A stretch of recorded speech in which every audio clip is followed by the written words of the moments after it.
Hello, my name is John Barrett, and this is my audit of the school facilities at USD 217 in Rolla, Kansas. Rolla is located in the very southwest corner of Kansas. We are halfway between Elkhart and Hugoton. We're a small, rural 1A school. Our original building was built in 1925 and has been added on to in 1954, 1971, and in 2003. So it is not the product of a well-designed, efficient blueprint. It is kind of a hodgepodge of buildings and add-ons. The demographics of our community, we have 132 students, K through 12, 43 in the high school, 22 in the junior high, 67 in the elementary, 15 certified teachers, 2 administrators, and 12 classified staff. There are 3 main buildings on campus. Our district office, which was built in the 1970s, our elementary school, which was built in 2003, and our junior high and high school, which was the old elementary. When the new elementary was built, then the junior high and high school was moved to the old elementary. The area surrounding the school is that our school is surrounded by residential homes to the south and west. Highway 56 lies to the north. We have a park and a swimming pool that lie between the highway and the school, so there is kind of a buffer there. To the west is Highway 24. Our practice football field and track lie across the highway to the west. And an area of concern that we can't do much about is that we do have grain elevators on the north side of the highway, which can cause allergy problems when they're cleaning corn and wheat. Our playground is located adjacent to the elementary school. It is surrounded by a chain link fence that is at least 6 feet high, higher in some areas. The ground is covered with a chopped rubber substance to prevent injuries as children are playing and provide a soft spot for them to land when they jump off or fall off the swings. And the playground is directly adjacent to the elementary building, so children can exit the building immediately onto the playground and go right back immediately into the building.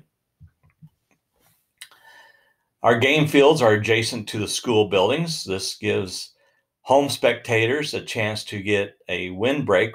Right now, the bleachers are removed for the winter. Our practice field is across the track, across highway. Our practice field and track, are across Highway 24 to the east. And that brings up an area of concern as athletes must cross the highways to get to the practice facilities. We have no designated parking. Students and staff just kind of park wherever they can find. We have parking lots in the district office, in front of the old high school, and a few spots in front of the new high school where people can park. One area of concern I have in the picture on the lower right is that our school loading and unloading zone is located right next to where people park. Our elementary school was built in 2003.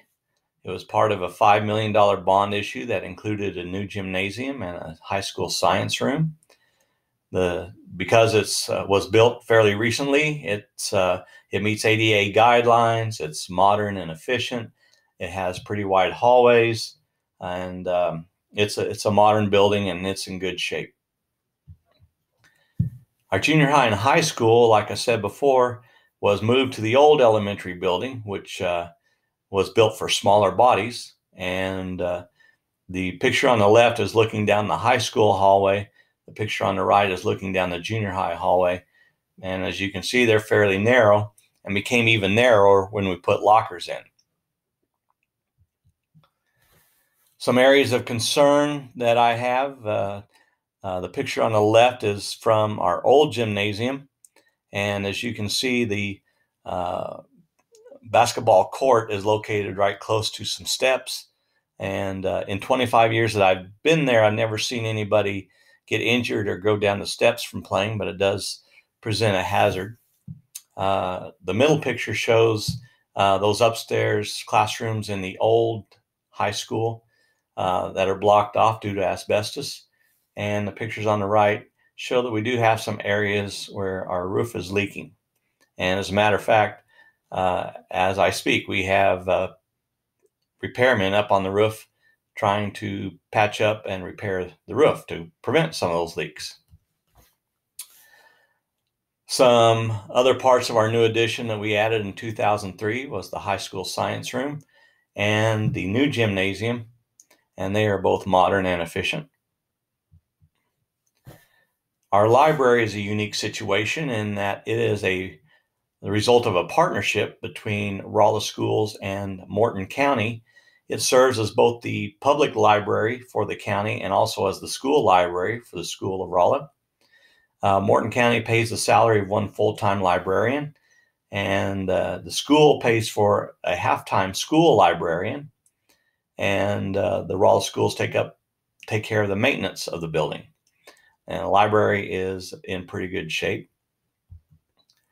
As far as mechanical systems for the junior high and high school, we had an old boiler furnace that had been there for I don't know how long, but the pipes for it and the ventilation shafts were rusted through, and it was constantly in need of repair, and it was very inefficient. And so we replaced it with what we thought would be a much more efficient system, a geothermal system, and it has proven to be anything but efficient. And we've had all kinds of problems with it since it was installed in 2013, and repair costs have been about $15,000 to $20,000 a year, as the company that put it in sends repair people out to either add glycol or to purge the lines of air that somehow gets in, and it's been a disappointment. So the outlook for our schools, due to budget cuts, declining enrollments that we're suffering from, and lower property valuations, we're not going to have the money to make any major renovations anytime soon. And so we just have to make do with what we have. And as I went through and did this audit, I've been amazed with the maintenance people and the custodial people and how well they do take care of the building and our facilities.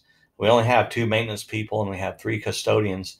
We have a large campus with a lot of building and not very efficient buildings, a lot of space that we don't do a lot with, but they still has to be maintained. And so I'm impressed with what they do.